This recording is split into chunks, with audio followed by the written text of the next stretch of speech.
আমার ওই ভীতি কাটিয়ে যখন আমি পেরেছি সবাই পারবে। তোমার স্টাডি প্ল্যানটা কেমন ছিল সারাদিনের? কোনটাতে আমি টাইম বেশি দেবো, কোনটাতে একটু কম দিলেও চলবে, যে না নিজে নিজে পারছি না, হচ্ছে না, বুঝতে পারছি না, কম্পিটিটিভ পড়িনি তার আগে। মক টেস্ট গুলোর জন্য খুব উপকার হয়েছে, খুব। Welcome to another new video. আমাদের কোচিং সেন্টার দা পিসিসি থেকে নার্সিং এ সাকসেস পেয়েছে Nupur. Congratulations Nupur. Thank you. আমরা প্রথমে জেনে নেব তোমার কোন ডিপার্টমেন্টে তুমি চাকরিটা করো। Department of health and family welfare, government of West Bengal. তোমার পোস্টিং কোথায় পড়েছে? পূর্ব বর্ধমান ডিস্ট্রিক্টে, খন্ডঘোষ পিপিএসসির আন্ডারে, আর Khandaghosh block. Designation? Health assistant female. তুমি ট্রেনিং কোথা থেকে করেছো? Vidyasagar state general hospital, Behala. Nursing এর জন্য যে পড়াশোনা করেছো সেটা কোথা থেকে? নার্সিং এর জন্য পড়াশোনা বলতে প্রথমে নার্সিং এক্সাম যখন প্রথমবার, তো আমাদের সময় থেকে শুরু হয়েছে, তো দেওয়ার আগে প্রথম নিজে নিজে পড়বো এরকম ভাবনা চিন্তা করার পর হঠাৎ করে দেখলাম যে না নিজে নিজে পারছি না, হচ্ছে না, বুঝতে পারছি না, কম্পিটিটিভ পড়িনি তার আগে।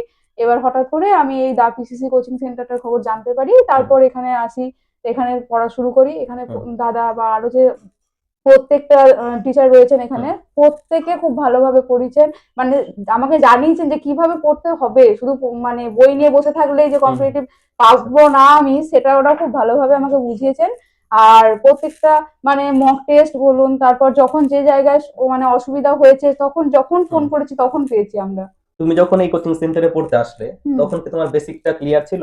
না, বেসিক ক্লিয়ার ছিল না। এখান থেকে আসার পর থেকেই নতুন করে পড়া শুরু করেছি এবং আস্তে আস্তে সেটা ক্লিয়ার হয়েছে। ভালো, মানে এখানে এসেই আমি শিখেছি, সবকিছু শিখেছি এখান থেকেই। মক টেস্টের ব্যাপারটা আছে, সেটা তুমি কি অনলাইন কোনো জায়গা থেকে দিয়েছো নাকি এই সেন্টারের সবকিছু? না, না, এর আগে অনলাইনে কোথাও দিইনি। আর এখানে এসেই দেওয়া মক টেস্ট, আর মক টেস্ট গুলোর জন্য খুব উপকার হয়েছে, খুব। এই পিসিসি কোচিং সেন্টারে যে মক টেস্ট নেওয়ার ব্যবস্থাটা ছিল সেটা কিরকম ছিল? প্রথমত যখন আমি পড়তে শুরু করলাম তখন তো অফলাইনে দিতাম। তারপর থেকে দাদা টেস্ট সিরিজ যে অ্যাপটা আছে, যেটা আমরা প্লে স্টোর থেকে নামাতে হবে ডাউনলোড করে। অ্যাপটার নাম কি? দা পিসিসি অ্যাপটা রয়েছে, এখানে কি শুধু নার্সিং এর জন্যই টেস্ট রয়েছে নাকি আরো আছে? না, না, আরো আছে, আরো সমস্ত কম্পিটিটিভ যে এক্সাম গুলো এখনো পর্যন্ত, মানে আমি এক চাকরি করার ফাঁকে ফাঁকে যখন সময় পাই এখনো বিভিন্ন রকম টেস্ট দিতে থাকি, এখান থেকেই দিতে থাকি। সেই অ্যাপটা তোমার কেমন লেগেছে? অ্যাপটার কথা বলতে প্রথমত অফলাইনে পড়াতেই আমি অভ্যস্ত ছিলাম, কখনো কোনো অনলাইন ব্যাচ বা অনলাইন কোনো অ্যাপ থেকে পড়াশোনা করা এই জিনিসটা কিন্তু আমি করতাম না। কিন্তু এখানে আমি যখন নার্সিং কমপ্লিট করার পর এখন তো আমার পক্ষে আর সময় হয় না অফলাইনে এসে করার, কিন্তু দা পিসিসি যে অ্যাপটা, ওখান থেকে পড়াশোনা করার পর আমার কিন্তু কোনো ডিফারেন্স লাগেইনি যে অফলাইন পড়ছি কি অনলাইন পড়ছি।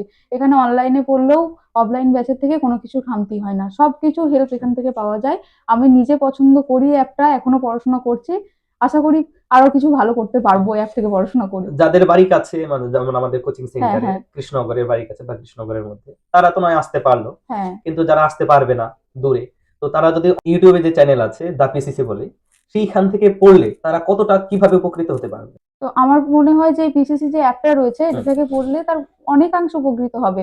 এবার সেটা যদি কারো মানে আগে ধরো ভরসা হচ্ছে না, তাকে সেক্ষেত্রে আমি বলবো কয়েকটা ইউটিউব ক্লাস তোমরা দেখে নাও। দেখে নেওয়ার পর নিজেরাই বুঝতে পারবে যে অ্যাপটা কতটা গুরুত্বপূর্ণ হতে চলেছে তোমাদের কাছে। প্রত্যেকে পড়াশোনা করলে সবার উপকার হবে এখান থেকে। তোমার স্টাডি প্ল্যানটা কেমন ছিল সারাদিনের? সারাদিনের স্টাডি প্ল্যান বলতে এখানে যখন আমি পড়তে আসতাম আমাকে যেভাবে সাজিয়ে দেওয়া হতো একটা রুটিন, যেইভাবে এই সাবজেক্টকে আমার যেরকম যে সাবজেক্টের উপর যেরকম ভীতি সেরকম দেখে দাদারা ঠিক করে দিতেন যে কোনটাতে আমি টাইম বেশি দেবো, কোনটাতে একটু কম দিলেও চলবে।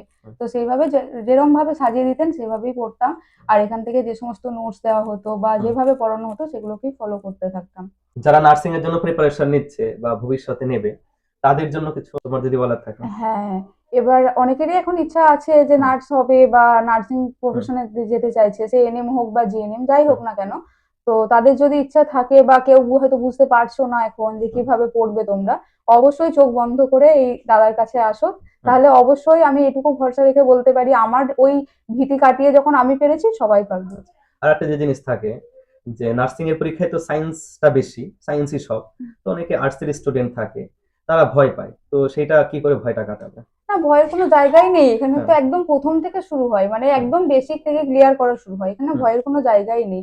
হয়তো প্রথম মনে হতে পারে পারবো না, কিন্তু এখানে আসলে যেরকম ভাবে টাইম শিডিউল বানিয়ে প্রত্যেকটা সাবজেক্টের উপর দেওয়া হয় তাতে কোনো অসুবিধা হবে না, সবাই পারবে। তুমি তো নার্সিং এর চাকরি পেয়ে গেছো, এখন এই চাকরির পাশাপাশি কি আর কোনো পরীক্ষার জন্য প্রিপারেশন নিচ্ছ?